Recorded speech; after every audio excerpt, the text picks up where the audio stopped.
This is The Opinions, a show that brings you a mix of voices from New York Times Opinion. You've heard the news. Here's what to make of it.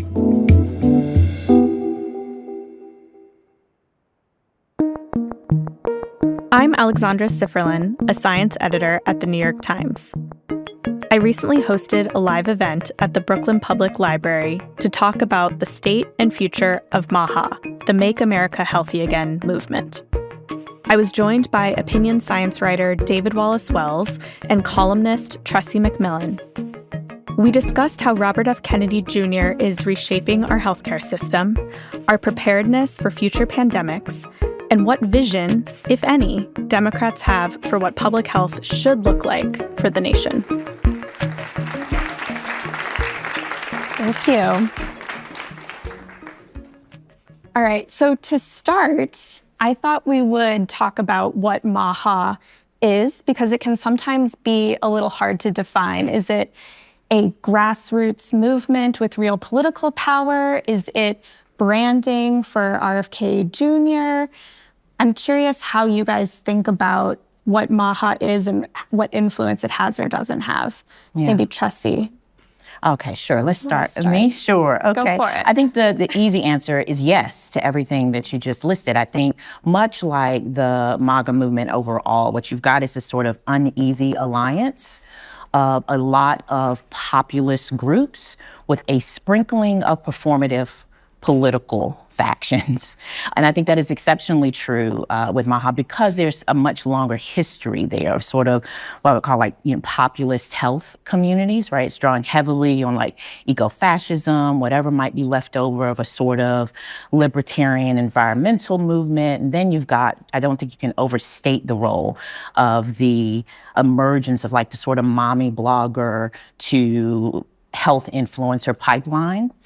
So you've got all of that. But then there's also, I think it's worth saying, I think it's kind of easy, particularly because it's branded as being a female-heavy section of MAGA. I think it's easy to sort of pick out the low fruit of performative politics and populism, dangerous populism, in fact. But there's also a really real thread there of people who have a long-standing, and I think defensible position that our health systems and our health ecology does not create the conditions for them to make good, healthful choices.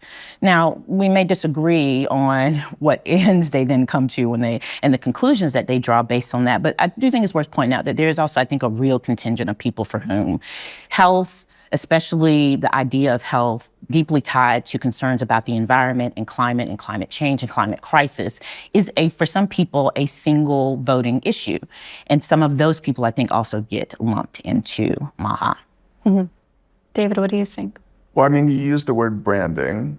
And, in my less charitable moments, I think of it as a fiction, because the coalition that I see, which draws on a lot of, pre-existing groups, many of whom are full of great conviction and passion, don't feel to me like a natural or workable political alignment. And so I think what we've had is a sort of an opportunistic branding, which has made what was maybe eternal, maybe growing features of the sort of libertarian fringe in America, drawing on some of the frustrations you were talking about the food system and the failure of the healthcare system to deliver what Americans want from it, presented as a political force growing in strength, maybe even sufficient to catapult RFK Jr. to the presidency after Trump is gone, a kind of a successor movement, even as it's also a parallel movement to MAGA.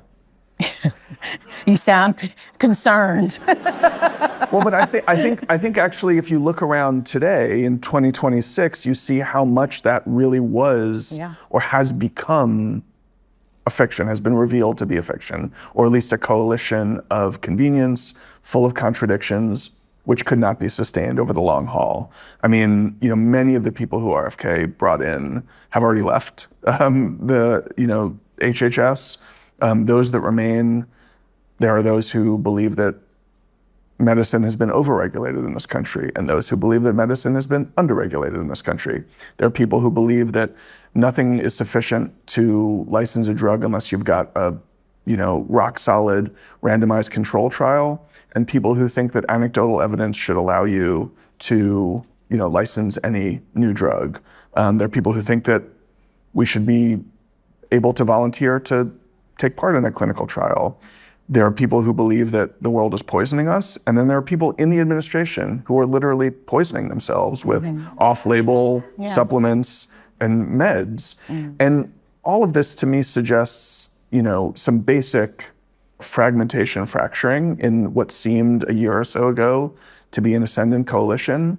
But on the core point, this is a movement that has been mobilized on behalf of, or I should say, against what was basically settled vaccine science. That's how most of the country sees its threat, as a threat against vaccines. So I'm left thinking, like, we passed through this fever dream. We thought that, the country had turned against science and against public health and against vaccines in the aftermath of the pandemic. For some people, that was true. But to the extent that we believed that it was this mass movement that was laying a claim on the future, on the American political future, it doesn't seem to be bearing out. Interesting. So just to stick with that vaccine point a little bit, because it is a little hard to make sense of what's happening. So there's a lot of conflicting threads. So we have rising vaccine skepticism. At the same time, we have pockets of measles outbreaks happening in places where they weren't before. But as David points out, the vast majority of Americans are still vaccinating their children. A lot of Kennedy's specific vaccine policies are really unpopular. So it does raise this question, is what we're seeing just a sort of social contagion that's actually just going to be a bit of a blip? Or is it the beginning of something potentially really dangerous? I'm afraid this is going to be a theme, but I think it's possible that it's a bit of both. I agree with David that part of what we saw was a mobilization of a message and not necessarily a political mobilization. And I think especially early on in sort of Trump's rise to power, I think those of us who are just not used to politicians being particularly popular, we were a little slow to realize that there was a difference between a person garnering a lot of attention and someone actually being able to mobilize people. And I'm not exactly sure, and I don't think that we have any strong evidence that everybody who self-identifies as MAHA, even if they say they voted, that they voted necessarily because of Trump or because of RFK, right? I think the more likely outcome is that you probably have a lot of disaffected voters, right?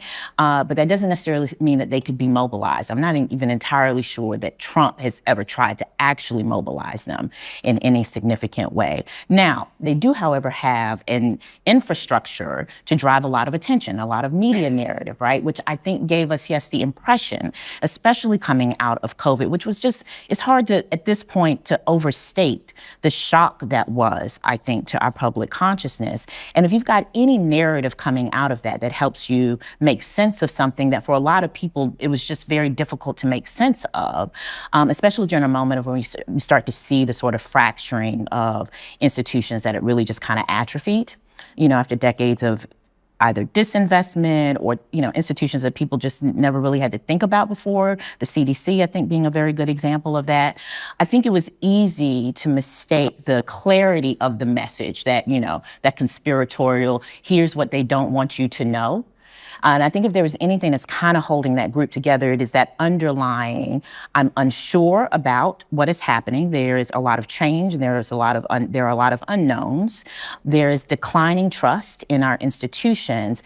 And what we know from just about every conspiracy that has ever sort of captured the public imagination is that will solve that problem for people, for a lot of people. If you tell them this is what they don't want you to know, there are a lot lot of people then were able to use that to leverage, again, attention and I think political proximity in some cases. But that is not a very good framing for turning things into actual policy, which is one of the reasons why I think we see pretty ineffective or chaotic policymaking based on MAHA's agenda, to the extent that they have a single agenda. To David's point, a lot of it is very contradictory. But that's the thing about conspiratorial thinking.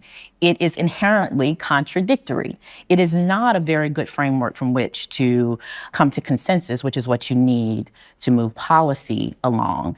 So the people exist. I'm not sure that it is a coherent political group. And even if it were, because one of the things, the main thing that adheres that group is thinking that someone is out to get them, perversely solving their problem politically just lowers their trust in the political system. It's not a very good mechanism for someone who wants to organize people and turn it into a political mobilization. I think the biggest lesson, however, from this is that the problem remains that there are a lot of people for whom the healthcare system or healthful choices or living in a healthy environment is either inaccessible or unaffordable. And more so than whether or not the Republicans can kind of hold the MAHA coalition together, to me, is the question of who is competing for that voter, for whom that matters, right? Do we have a competing vision on the other side? And as of yet, we don't really have a clear one. And I think that's more of a long-standing political problem than whether or not, people have faith in RFK Jr. to help them live forever. Yeah. I mean, taking seriously this as a social question, I would throw a few other ingredients into the mix with a sort of longer view. One is that I think it's really important when we talk about vaccine hesitancy and the decline of vaccination rates, just to think about the fact that we no longer deal with infectious disease, and we haven't for, depending on how you want to count, 60, 70, 80 years, which means there are very few people around who have meaningful memories about what it was like to have to deal with those diseases, and that therefore have a real appreciation for the benefits of vaccination. I think a lot of people talk about, once the World War II generation died, people stopped worrying enough about World War III, and it may bring us there. There's something similar happening with vaccines. The people who grew up in a world with vaccination and much more limited disease spread can take for granted the basic safety of the world around them, can think to themselves, it's relatively safe for me not to vaccinate my child because around me, I don't see any of this disease. And that forgetting, I think, is a really big part of this story. I think it also helps put us in mind that this is, while there are partisan valences to this social movement, and over the last few years, they've been channeled in one particular partisan direction, a lot of these sentiments are kind of pre-political and exist in populations across the spectrum. It's, a kind of a cliche to talk about the left-wing vaccine skeptic, but those people have been there for a long time. In fact, RFK was one of those people not very long ago. But it's also the case that even those who are relatively more conservative are not necessarily engaging with this set of questions through their politics directly. So when you think about the measles outbreak in Texas last year, or the one in South Carolina this year, both of those outbreaks were in religious communities. Let's say religion plays a significant huge part, role here. But of course, even those two communities responded really differently. In Texas, there was not a large, the community as a whole did not decide to get vaccinated en masse in response to the measles outbreak, even though it resulted in a tragic death. In South Carolina, actually, they did take a turn and do much more to get vaccinated. And that has to do with the very particular backgrounds of those communities, the people who were there, why they were saying no, which is all just to say that this is an incredibly complex terrain in which most people probably have some felt affinity for the stated causes of MAHA. If you say, like, do you want our kids to be healthy? Do you want to end chronic illness? Do you want people to eat healthier? Who's going to say no to all that? The question is how those sentiments, which are kind of pre-political, get appropriated and channeled into politics. And I don't think that the last few years are going to be that satisfying to many people. And I don't think when they're tallying up the wins and the defeats a few years from now, they're going to feel like their side, changed the world. Agreed. I guess, this raises this question about, has MAHA emerged from a genuine institutional failure? Or has it emerged from kind of a perception of institutional failure that's been sort of propagated by, Tressie, you mentioned some of these like wellness influencers or people who kind of have an axe to grind. You mentioned like the fiction. I mean, how much of this is real and has tapped into something that a lot of Americans have felt, and how much of it is like, this is kind of our backlash mechanism for... Yeah. So I think, I've been reading a lot lately about the trying to get my arms around understanding whether or not this era of populism has anything distinct to it, right? You can't overstate the role of how mass communication has changed, for example, the availability of information and of misinformation, that seems to be distinct. And I suspect both of those things are playing into this issue, which is there is this pre-existing populism, to David's point, which you come in any moment in time when there is yawning economic insecurity and uncertainty about the future, you tend to see a populist response. However, that is in response against real changes in people's material conditions. Yes, my healthcare costs too much. Yes, they keep dropping the medication I need, right? Yes, it is harder and harder to get a primary care physician. Yes, somehow it seems easier to get medical aesthetics than to get life-saving care in a lot of communities. Yes, there are rural and urban health divides. Like, those things are real material conditions that show up in people's lives, but that doesn't necessarily mean that that is what is driving the populist response in this moment in time. I think that it can be a real vein of concern, but to David's point is that doesn't necessarily explain how people get mobilized through this, larger concept of whether or not I am pro-Trump or I'm a Republican or I'm a Democrat, how it gets funneled into our sort of pre-existing partisan divides. I think to understand that, you've got to understand how this populism is a bit different. And I think it is because it is mixing two things: people who are having real material insecurities, and then people who just perceive that they are having real material consequences, right? And when those things get conflated, you've got both a consequence, I think, sort of like this disease of privilege, of never having had to deal with a health threat, or really any threat that is larger than you, which is part of what people were responding to during COVID. COVID was a great equalizer. Everybody was vulnerable. For some people, being vulnerable was a new experience.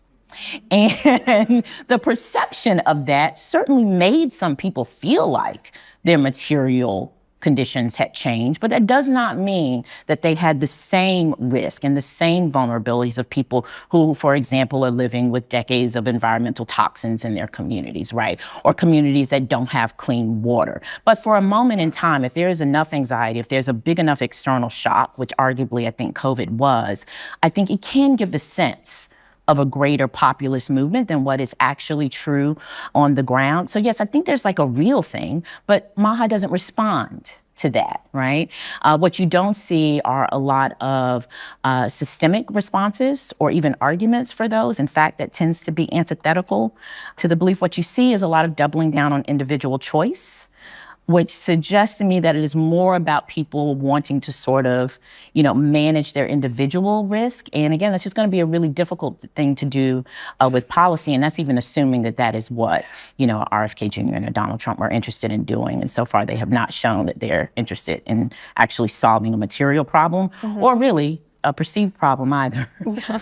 I mean, I think that focus on individual risk is really important, and it is one of the main ways that MAHA has organized itself, especially in the aftermath of COVID. And I think it's really destructive. I think that there's a huge amount that we miss and fail to, ways that we fail to protect one another if we reduce all of public health and human flourishing to matters of individual choice. And I think the pandemic itself actually illustrates that very neatly.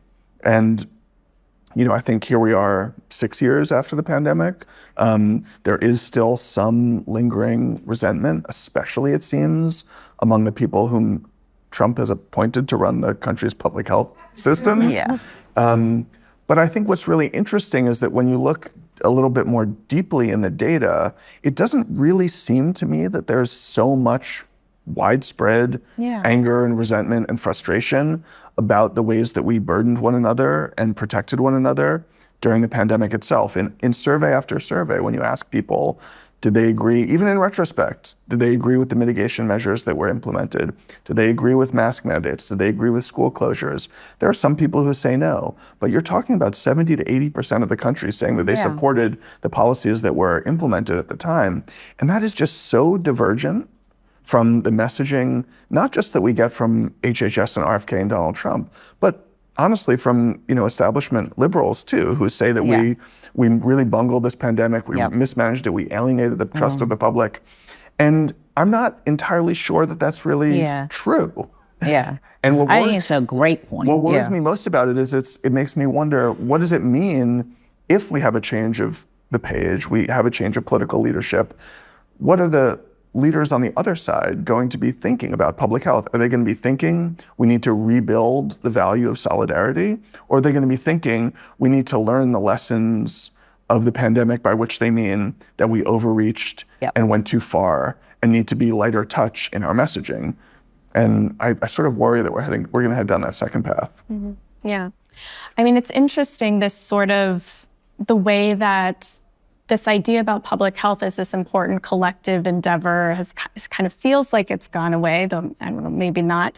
But this very individual health focus, it seems to have evolved beyond a response to COVID to now this sort of obsession with, Tressie, you've written about personal health, the kind of aesthetics of health. Yeah. Where do you think that's coming from now? And is it still related to COVID, or is it kind of evolving into something else?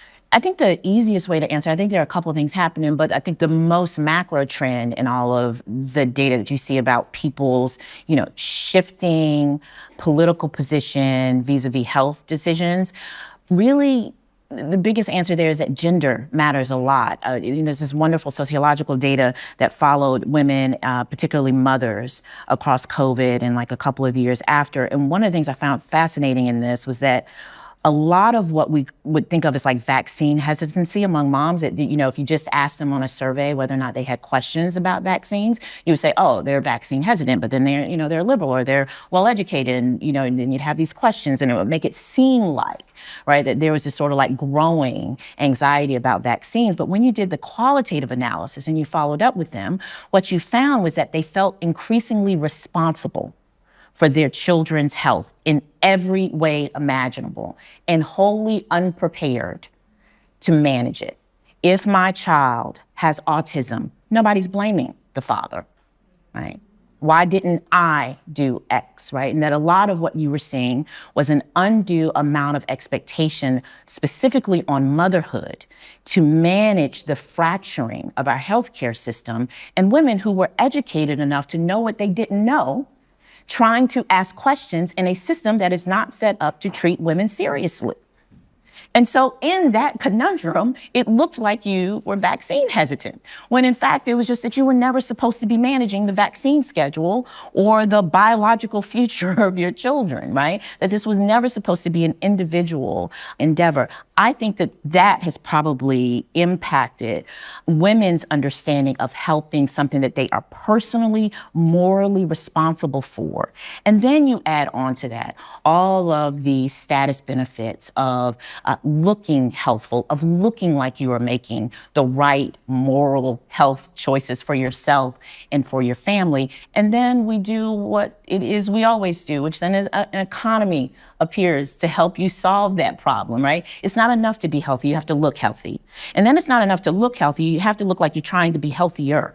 And then you need to have really healthy children who also care about health and that they also look healthy, right?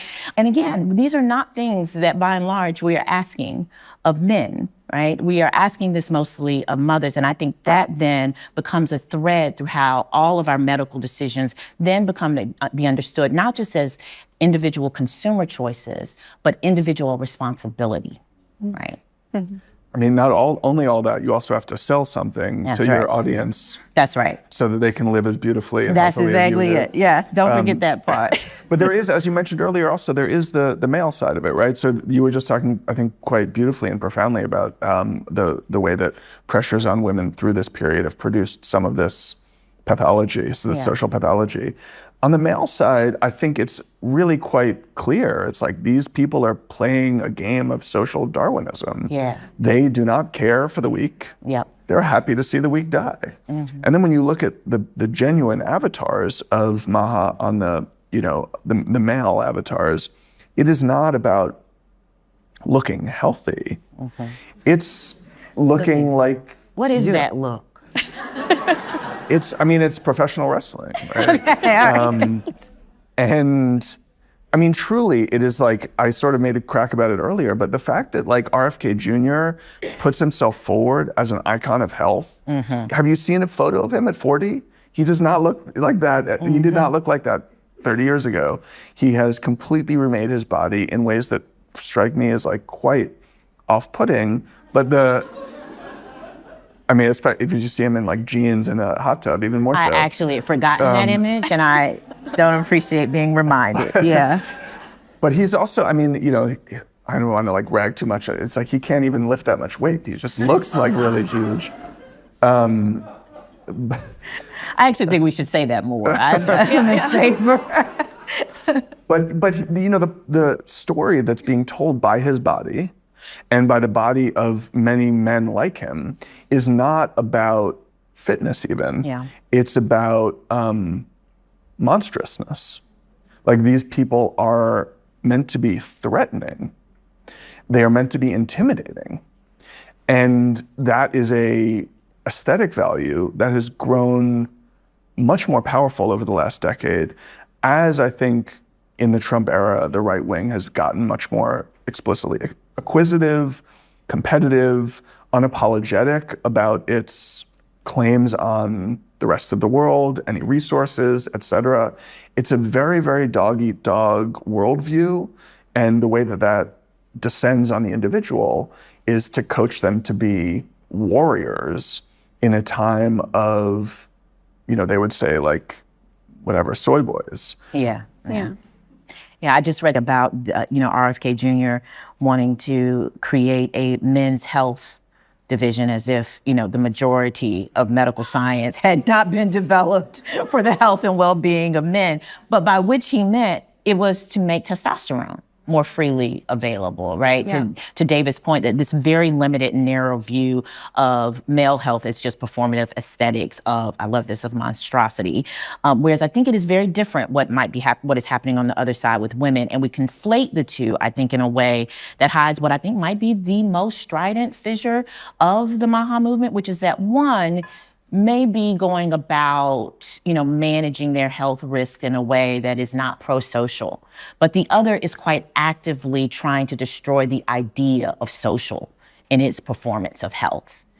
And along the way are making it virtually impossible for the women of their own camp to do what it is they're charged to do, to perform motherhood effectively. And to my mind, it's a coalition that cannot hold, but it's also a coalition that they are not very devoted to either. I don't think that the men of MAHA are very devoted to the female faction. Well, one way of combining them would just be to say that's patriarchy. Yes.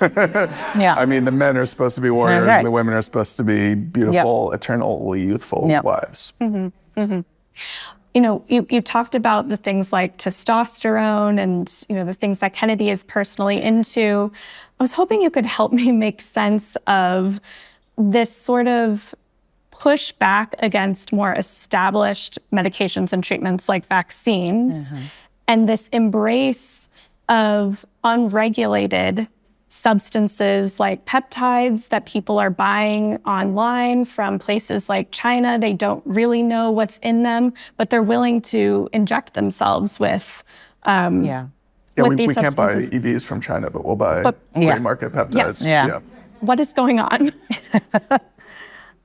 I mean, I think of it as the merger of like what I call everyday eugenics, which is this idea that you can kind of retroactively self-select your genetic superiority, and then just the nihilism of where I think individual choice will lead a person, right? That there is something inherently superior about me choosing to do it that overrides all of the unknowns, that overrides all of the risk. That the real problem a lot of people have, I think in particular men, have with a vaccine schedule is that it was decided by someone else. It is a locus of external control. And that, no, but if I choose the peptide, right, then it is obviously superior despite the fact. So again, it is flattering to one's sense of self as being able to make complex scientific decisions. You know, there are these wonderful studies about people, you know, where they talk about, you know, I do my own research, of which listen, people I love are among those groups of people. I won't name them, but hello, mother, you know, who are very proud of having done their own research, right? But then you get down to them of what was their research process, right? And of course, they don't mean what we mean by the scientific method and debate and falsifiability and et cetera. They mean they read lots of things, but it is very flattering to one's sense of self. I think especially if you feel like you don't have a lot of control, to think that if you just read enough, right? If you read a summary of those complicated studies, that you can draw meaningful inferences that are not much different from a scientist or a medical doctor. And then so you add that to, I think, the egotism of looking smarter, having the superior genes and the superior physical strength or power or looks maxing or whatever it is at any given point in time. And then you go, well, yeah, I did my research and I chose the peptide. I agree with all that. A couple small things I would add. One is that I think one thing that people find offensive about vaccines, but also anything that you'd compare them to, is that everybody gets the same one. That's right. It's the DMV principle. You are equal before the vaccine. That's right. And if the principle of equality offends you, you will rebel. And I think that is one big part of what has happened here, is everybody wants a personal advantage because they can't tolerate being told they are just like everybody else, vulnerable like everybody else, and only entitled to the same protection as everybody else, not more. It's also the case that we're not just seeing individuals striking out on their own. We're seeing them withdraw trust from one set of people and then extend them to another set of people. If you think about what like the wellness influencer universe is, that's not a map of distrust. It's just a map of distrust to people who work at the New York Times. It's not, you know, it's like people trust Andrew Huberman, like quite a lot. And so much that they're willing to take drugs that are not approved by any regulatory body, but they're willing to forego all of that, overlook all of that, because they trust the person who sent them there. And so I think we sometimes get into a little bit of a tangle when we talk about this question in terms of the decline of trust, when in fact what we're really seeing is something more like trust transference. And that may be in certain ways scarier because it's not just about drawing individuals back into the fold. They are already allied with a whole new knowledge system, which operates according to a completely different set of principles, which is, to say, often like entrepreneurial principles. And when you start talking about we talked about this before, but when you start talking about withdrawing trust and transferring it to another entity, what you're talking about is a market. And what is fundamentally beneath wellness influencers, I think in particular, is that you don't solve people's problems, you create a new market for them, right? Well, that market is not just competing with the other wellness influencers, it is also competing with the CDC, right? I think it's important to keep in mind that what is being done here is, for most people, is being done for profit. That means there is no profit in solving the problem and saying, well, the CDC has figured it out. Right? We got this great vaccine schedule, or this is how we address high blood pressure, or hey, everybody doesn't need a testosterone shot, right? That forecloses on a market, right? So yeah, it's not just the moving the trust from one to the other, it is doing it to maximize whether it's attention or it is profit seeking. And these days they are roughly the same. Yes. I wanted to talk just a little bit about Robert F. Kennedy Jr., the man. Oh. The myth. The legend. I'm curious if you guys think of him as sort of a true believer in his causes, or as more of a sort of politically or otherwise motivated figure. What do you think? You know, I guess I think that if he really believed that vaccines in particular were as damaging as he was saying 3 and 6 and 8 years ago, before he was really in public life, if you really believe that they were as damaging as he was saying then, and he was put in a position of this centrality and power, and only did as much as he has done to diminish our faith in vaccines and attack the vaccine schedule, that would be a huge failure for him. And so I think the fact that he has accommodated himself to this political moment, navigated the landscape, and solved the contradiction being he believes vaccines are bad, the country believes vaccines are good. The fact that he has solved that contradiction by vaguely raising doubts, suppressing vaccine uptake by a couple of percentage points, that to me suggests someone who is more a grifter than a true believer. Yeah. I do think he believes in his core that institutions are corrupt, elites are paid off, and big pharma and big ag don't have the interests of Americans in their heart. I think he believes that, but I believe that. Yeah. I mean, it's not a weird set of things to believe. The thing that I don't believe is that, vaccines cause autism and, we shouldn't be giving Hep B vaccines to children. Those are the things that he purports to believe. But if he really believed them and had only achieved as much as he had achieved, he'd have to be, shrinking from DC as a miserable failure rather than someone who's trying to hold together a shape-shifting coalition with every ounce of political, capacity that he has. Yeah, I think all of it and all of them are scam artists. And I mean, I was looking for an exception and I don't have many. And I also, I tend to, I've got this ontological position on whether or not, I don't know. I don't know if I care so much about what he believes in. Because should he have stayed just, RFK Jr., if he'd have done whatever it is the Kennedy thing is you're responsible for doing, meaning a quasi-private person with a public family institution behind him, and believed whatever he wanted, then I might think it's somewhat interesting to try to figure out whether or not he really believes it. At the moment, he becomes, however, a political actor. And his decisions impact other people's ability to make good decisions for themselves. Right? Then I think the only thing that matters is what has he been willing to do? And what he's been willing to do is to further ideas, questions, doubts that fundamentally make us weaker and more vulnerable, and some of us sicker and more likely to die. I don't even really care too much about what he actually believes, because the stakes of that, more seriously, are so high that even if he were a true believer, it would make him more monstrous, not less.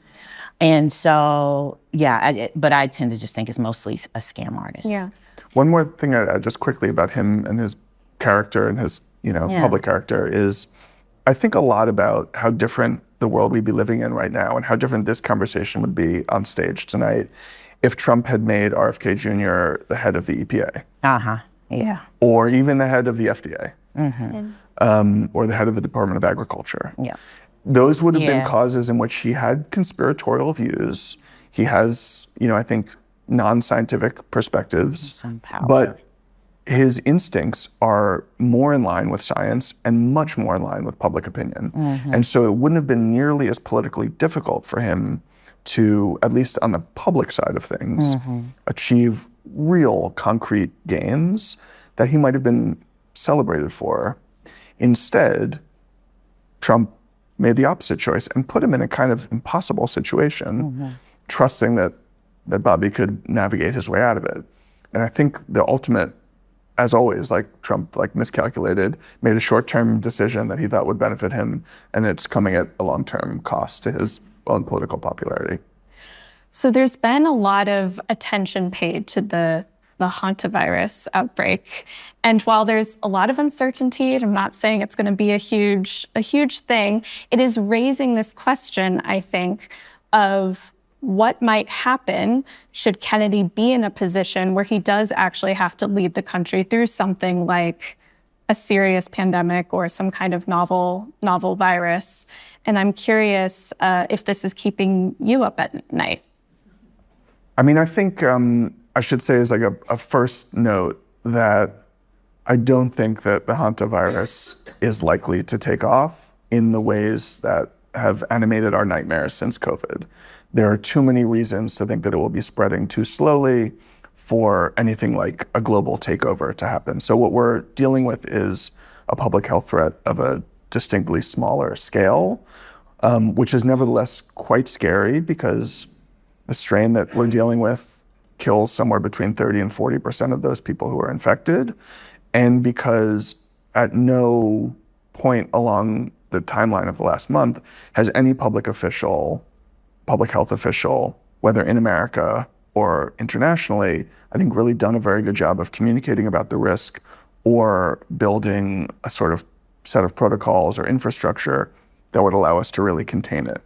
I think we're in a really bad spot there. I don't think that we have control over this disease. I think it's likely to continue spreading and ultimately killing more people, and that those infections and those deaths were avoidable. The degree to which that's an international problem or an American problem, I think there's a lot of blame to go around. I don't think the WHO has handled itself very well here. But I will say that we are, as a country, staring this down so ill-equipped. I mean, literally the cabinet, like the health cabinet is bare. Marty Makary just quit today. Yeah. There's no head of the CDC. There's no head of the FDA. What's been done to the CDC, I mean, alone. Thousands of people fired. I mean, it's completely, and the person who's nominally in charge of the American public health response is actually not RFK, really. He's not really been paying much attention. It's Jay Bhattacharya, who's the head of the NIH and technically the acting director of the CDC. And this is a man who last fall wrote an essay in the City Journal in which he said that the United States should scrap its pandemic playbook because the best pandemic preparedness was to make America healthy again. Now, I would like to see Americans cut their BMI. I would like to see us have less chronic disease, but that is not the job of the NIH or the CDC or HHS in the face of the new virus. And I don't think any of these people take their role seriously because, again, they think of the world in social Darwinist eugenicist they think terms. They will survive. That's right, yeah.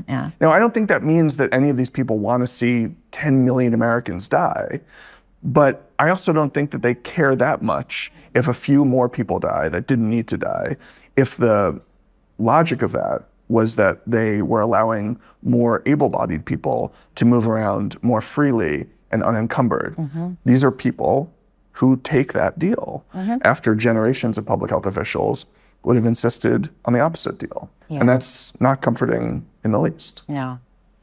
When you think about what has happened at the CDC, which I do think about quite a lot, it's not just, the pushing out the head of the CDC. It is what has happened to the two tiers of scientists and institutional knowledge below the sort of executive level, and how that has been gutted in the same way you see other, government institutions gutted in the same way. But in science, because science is so path dependent, right? And it is so cumulative that when you lose that, you're not just losing, sort of basic, human power, labor power. You really are losing sort of the consensus upon which science has a system to refine. And what those scientists will tell you, many of whom have become for the first time in their professional lives advocates, or think of themselves now as having to be far more radical than they'd ever thought they would have to be. What they would tell you is that it is not a matter of if we will have another pandemic event. It is a matter of when. Right? And so the question becomes, what is our risk tolerance politically for having people who not only don't believe in the science, but don't believe in the institutional production of any sort of public knowledge, right? But also have an overinflated sense of themselves, belief in themselves, right? What does it mean then to face down that risk? And my risk tolerance for that is quite low. I think there are some other people who think that they can sort of navigate through, individual choices. I'm healthy, I won't have these problems.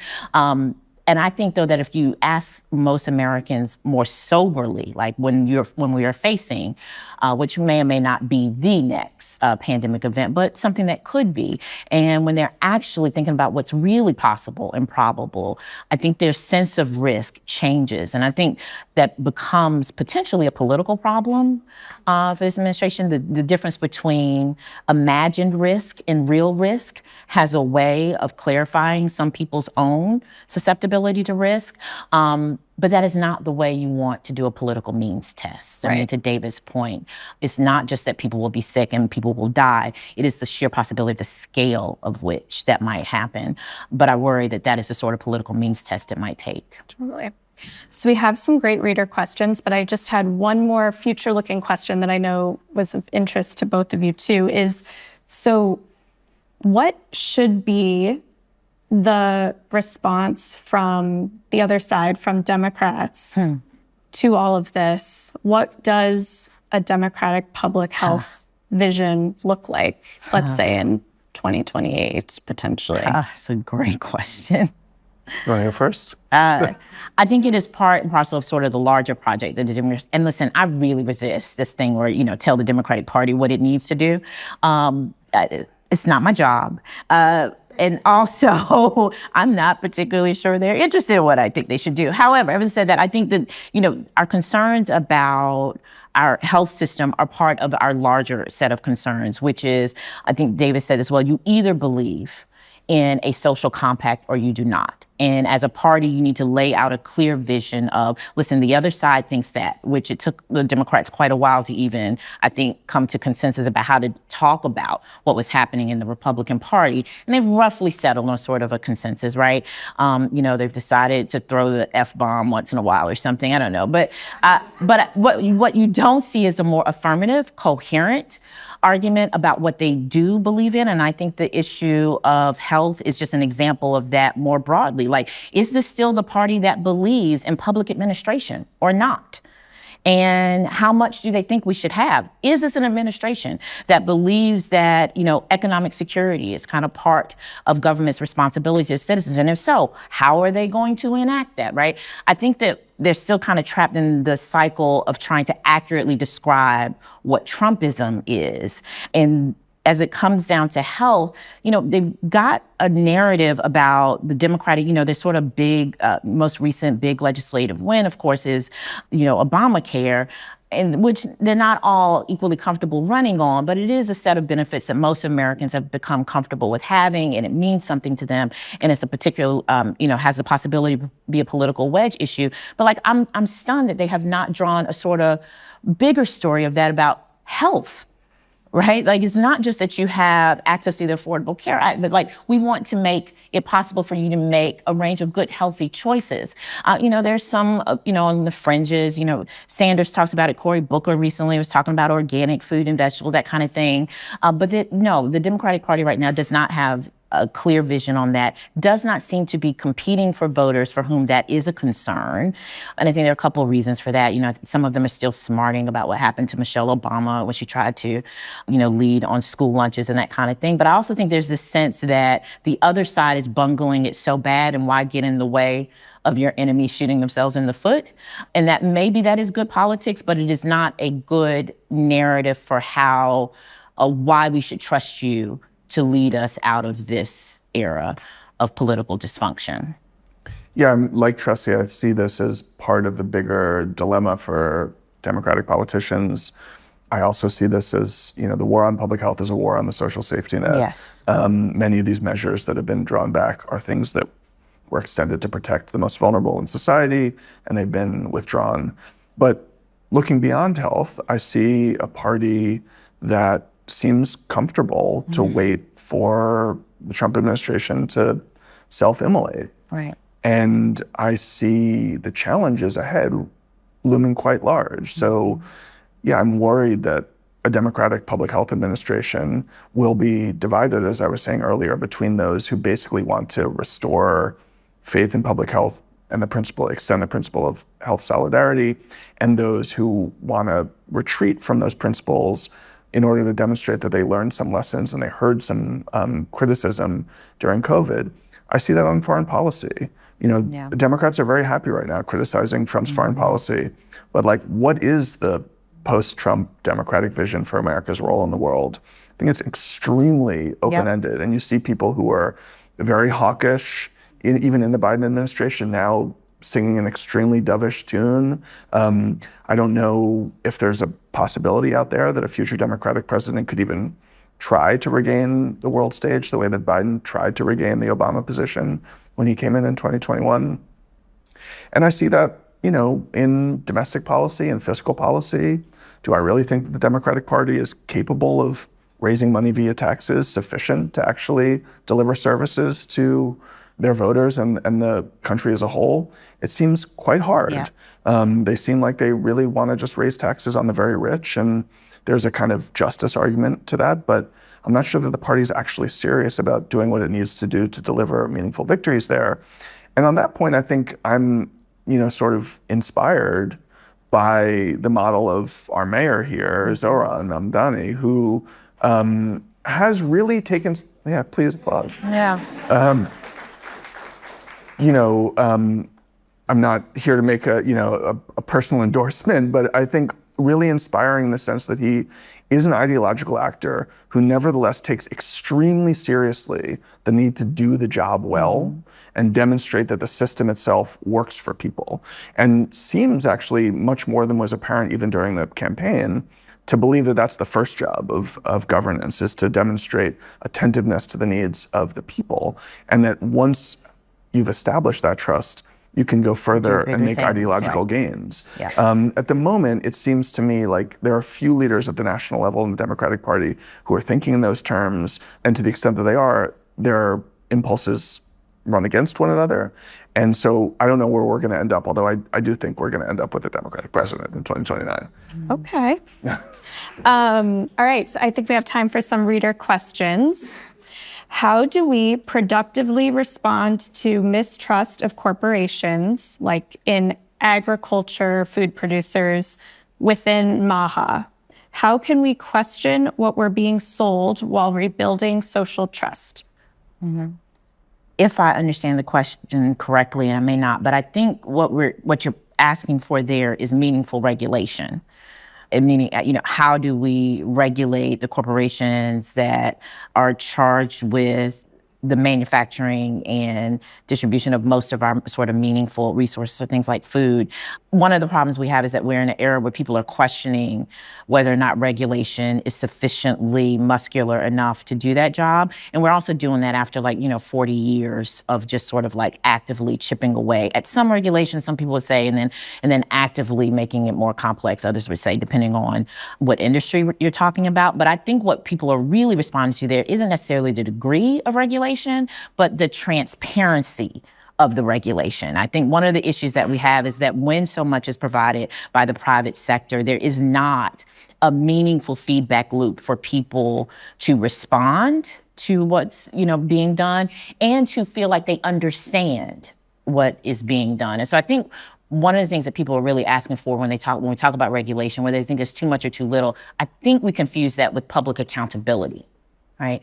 I was just recently speaking with someone about how we bring the sense of accountability in the public feedback loop to things like labor policy, for example. And she, had come up, that's how she cut her professional teeth. And she was talking about ways that she tried to do that at the federal and the state level and how hard it was. She said, yeah, it was hard. She was like, but when we got it right, people's trust in the system was off the charts. And to your point about Mamdani, and when you develop trust in one area, you were able to translate it into another area. It is hard work. I think it's going to be even harder with the way that so many of our institutions have atrophied. But I think it is fundamentally what people are asking for, which is public accountability. It can be done. People are going to have to demand it, and a lot of political forces are going to have to align. But yeah, I think that's the way forward. Mm-hmm. Last question. I think this could go to either of you. Is there anything RFK could do to alienate the MAHA base, or is any escalation, no matter how ridiculous, excused as anti-establishment heroism? Yeah, there is a lot of anti-establishment impulse there that will drive people to follow the personality as opposed to any sort of political axis. However, we are already seeing some fracturing of those coalitions.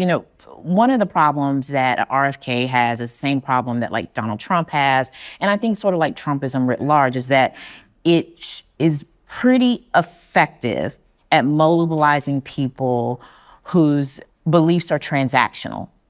It really struggles with people who truly believe.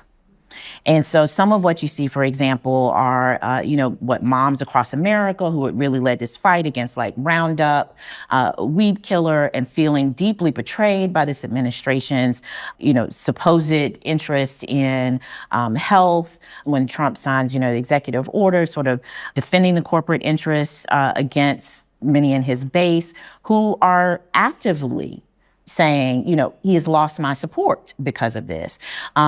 Not yet seeing many of them willing to organize on the other issue, but, being disaffected is a political choice, much like voting is a political choice. And I think the real possibility of that particular fissure anyway is that those were a lot of people who were mobilizing for Donald Trump, at least certainly online, some of them even offline. And I think you can lose some of that energy when they decide that they are no longer supporting RFK Jr. And so you're already seeing some of that emerge.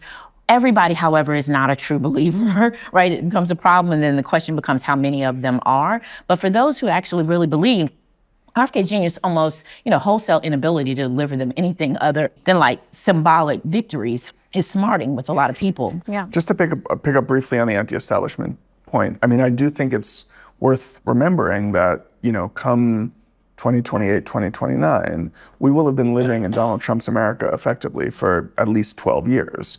And there was an interim period where we had basically an invisible president. But in the kind of collective American imagination, Donald Trump has been running this country for a very long time.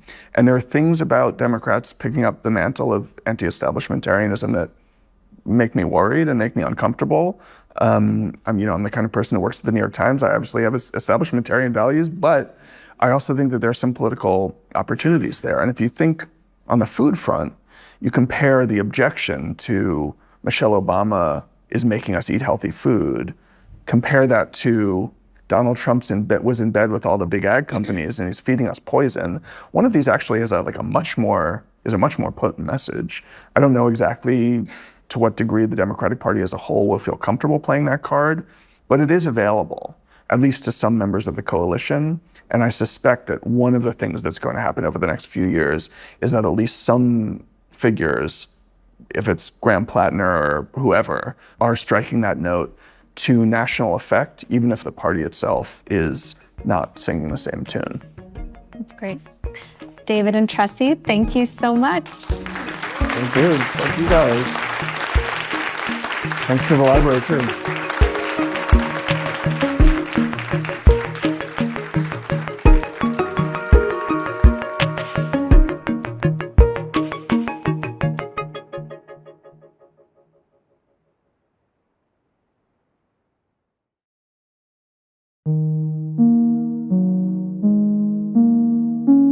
If you like this show, follow it on YouTube, Spotify, or Apple. The Opinions is produced by Derek Arthur, Vishaka Darba, Victoria Chamberlain, and Jillian Weinberger. It's edited by Jillian Weinberger, Jasmine Romero, and Kari Pitkin. Mixing by Pat McCusker. Original music by Isaac Jones, Sonia Herrero, Pat McCusker, Carol Saburo, Efim Shapiro, and Amin Sahota. The fact-check team is Kate Sinclair, Mary Marge Locker, and Michelle Harris. The head of operations is Shannon Busta. Audience support by Christina Samuelewski. The director of opinion shows is Annie Rose Strasser.